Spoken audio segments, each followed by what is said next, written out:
안녕하세요. 자, 6장 마지막 강의를 시작을 하겠습니다. 제가 지난 시간에 설명드린 내용하고 지지난 시간에 설명드린 내용을 여러분들이 이해를 하셨으면은 이제 큰 고비는 다 넘어간 거고요. 우리가 이거를 갖다가 코드상에서 이렇게 관찰하는 거는 그지 이렇게 어려운 내용은 아닙니다. 오히려 프로그래밍 관점으로 들어와 보면 훨씬 더 내용이 쉽습니다. 자, 예제를 통해 가지고 제가 그 어떤 예제가 의미하는 바를 제가 좀 설명을 드리도록 할게요. 자, 여기서 보면은 그 이전 예제하고 상당히 유사한데 오퍼레이션 2.exe라는 거는 사실 자기 자신의 그 우선순위를 높인다는 그런 특징이 있었죠. 예, 이러한 특성을 가지고 있는 프로그램입니다. 여기서 보니까 뭘 하냐면은 이전 예제와 다르게 여기 보면 하이 프라이어리티 클래스는 일반적인 그 프로세스의 우선순위보다 높게 주는 거고요. 그 다음에 노멀 프라이어리티 클래스라는 거는 일반적인 우선순위와 동일하게 다시 바꾸는 겁니다. 자, 여기 보면은 그 우리가 프로세스 생성할 때 두 가지를 제가 여러분들에게 말씀을 드렸죠. 첫 번째는 생성하고자 원하는 정보의 그 프로세스의 정보를 주기 위한 어떻게 생성을 해라 라는 걸 그런 정보를 주기 위한 구조체 스타트업 인포라는 구조체가 있었고요. 생성된 프로세스의 정보를 얻기 위해서 프로세스 언더바 인포메이션이라는 구조체도 더불어 인자로 전달을 해줬죠. 여러분들이 프로세스를 생성을 하면은 그 프로세스의 핸들 정보를 얻을 수가 있는데 무엇을 통해서 얻게 되냐면 바로 이것을 통해서 얻게 되는 겁니다. 이 구조체 정보를 통해서 얻게 돼요. 자, 이 구조체의 어떠한 멤버를 통해서 얻게 되냐면은 pi.h 프로세스를 통해서 핸들 정보를 얻게 됩니다. 자, 즉 지금 여러분들은 이 프로그램을 통해서 이 프로세스를 생성을 했는데 이 프로세스의 핸들 정보를 pi.h 프로세스라는 이 멤버를 통해서 접근이 가능하다는 겁니다. 여기에 저장되어 있다는 겁니다. 자, 그래서 생성하는 순간에는 자기 자신의 우선순위를 얘가 분명히 높일 거라고요. 여기서 높여가지고 엄청나게 고속으로 출력을 할 겁니다. 그런데 잠자코 묵인 좀 해주다가 조금 지나서 어떠한 작업을 해주고 있냐면은 그 우선순위를, 즉 이 프로세스의 우선순위를 갖다가 다시 노멀 일반적인 우선순위로 변경해주고 있어요.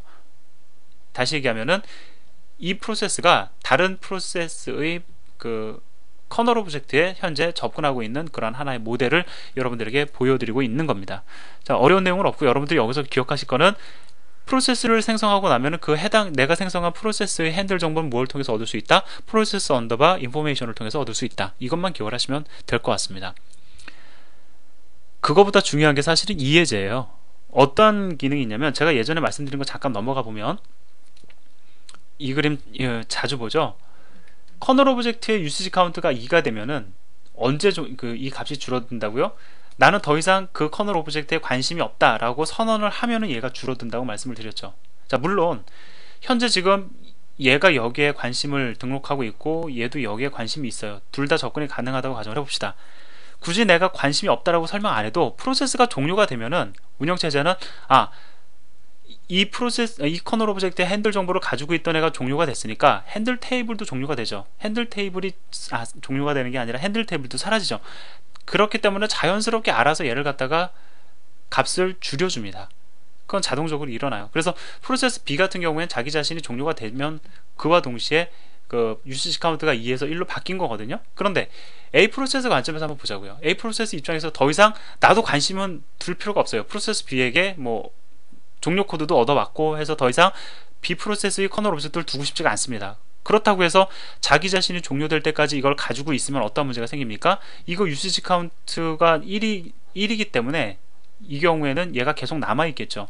이게 하나이면 상관이 없는데 프로세스 A가 계속적으로 프로세스를 생성하고 이러한 식으로 그 프로세스 커널 오브젝트를 갖다가 자기가 소멸될 때 종료된다라는 가정하에서 내버려 두면은 리소스가 상당히 많이 낭비가 될 거라고요. 따라서 커널 오브젝트가 더 이상 내가 관심이 없다, 필요가 없다라고 할 경우엔 여러분들이 명시적으로 필요 없음을 알려줄 필요가 있습니다. 다시 얘기하면 유시지 카운트를 갖다 줄여줄 필요가 있다는 거예요. 그래서 운영체제가 바로바로 소멸시키게끔 해줘야 된다는 거죠. 내가 종료되지 않더라도, 즉 프로세스 A가 종료되지 않더라도 내가 관심 없는 그 커널 오브젝트의 유시지 카운트는 내가 포기할 필요가 있다는 겁니다.